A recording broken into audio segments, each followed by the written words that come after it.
সে বহুকাল আগের ঘটনা। এক রাজ্যে দুইজন বন্ধু একসাথে থাকতো। তো এই দুইজন বন্ধু ছোট থেকে পড়াশোনা লাইফ থেকে শুরু করে একদম চাকরি বাকরি লাইফ পর্যন্ত একসাথে চাকরি করে।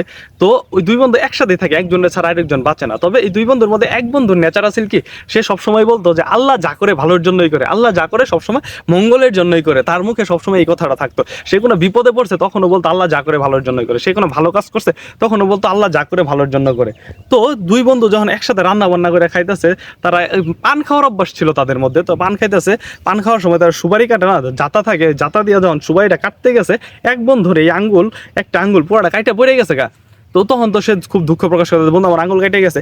ওই সময় যে বন্ধুটা আছিল আরেকটা বন্ধু, ওই বন্ধু বলতেছে যে আল্লাহ যা করে ভালোর জন্যই করে।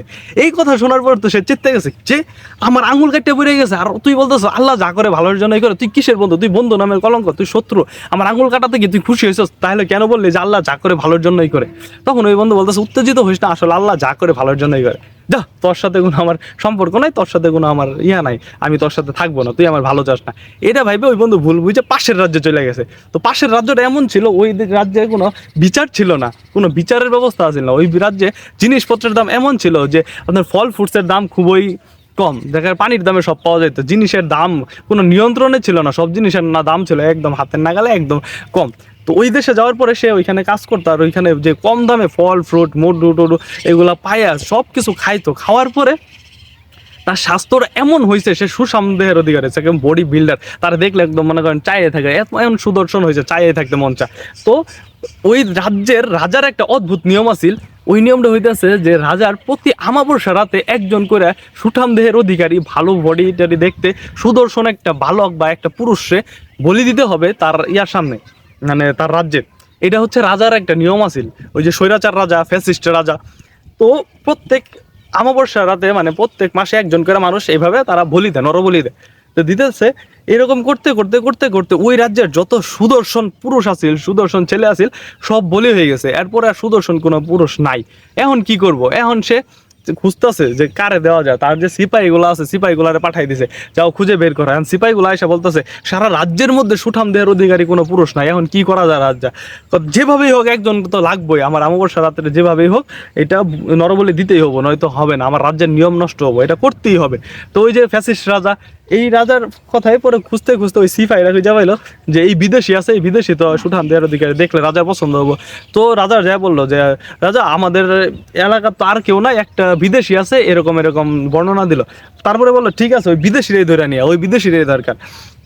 তো বিদেশিরা ধরে নিয়ে গেছে যথারীতি, তারে মনে করেন যে বলি দেওয়ার জন্য গরদান টরদান এইভাবে রাখছে। রাখার পরে জল্লাদে যখন মনে করেন যে এইটা উপর করছে, উপর করে কূপ দিব, এই সময় রাজা বলতেছে কি দাঁড়াও, এর আগে কূপ দিও না, একটু প্রবলেম আছে। কি প্রবলেম?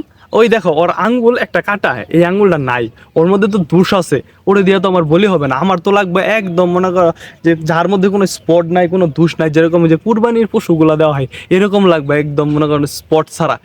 ওই সময় তার ছাইরা দেওয়া হলো, যাও এটা দিয়ে কাজ হইতো না, এর মধ্যে স্পট আছে, ছাইরা দাও। ঠিক ওই সময় যায় এই বন্ধুর কথা মনে হয়েছে, হ্যাঁ আমার তো বন্ধু বলছিল যে আল্লাহ যা করে ভালোর জন্যই করে, তাহলে আজকের এই দিনটার জন্য হয়তো আমার ওই দিন আঙুলটা কাটা গেছে, এটাই হয়তো বা। তারপরে দৌড়ে গেছে ওই রাজ্যে, যায় হেরে ওই বন্ধুর কাছে গেছে, যায় হেরে বলতেছে যে বন্ধু তুই তো আসলে সঠিক কথা কইছিস, আল্লাহ যা করে ভালোর জন্যই করে। এই দেখ আজকে আমার হাতটা, ওই দিন যদি আমার হাতটা না কাটতো আজকে আমার গর্দান যাইতো, আমার গলা কাটতো। আজকে আমি বাইচে গেছি একমাত্র ওই দিন হাত কাটার জন্য। আসলে আল্লাহ যা করে ভালোর জন্যই করে, তুই এটাই বলছস।